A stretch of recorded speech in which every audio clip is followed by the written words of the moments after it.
Hi Austin, it's Joanne from Boucher Chevrolet. Here's a quick video for you.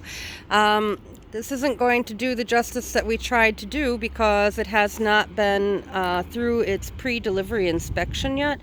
And at that time, that's when they add the LPOs. I did look at the window sticker. It is going to have the black gloss wheels that were in the photo, and it's also going to have the step rails that were also in the photo.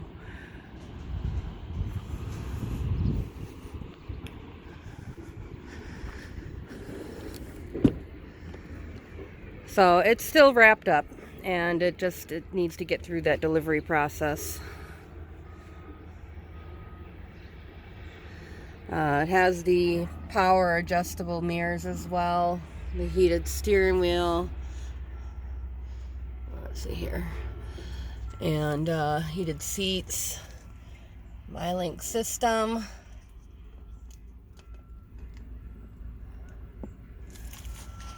This will also come with the all-weather floor liners, which are very nice in the Silverado.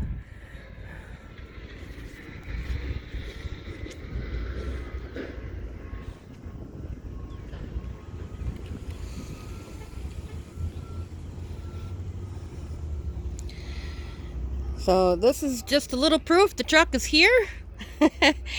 And we'll have to go off the photos for now from online, but I'll be in touch with you shortly. Thanks and have a great day.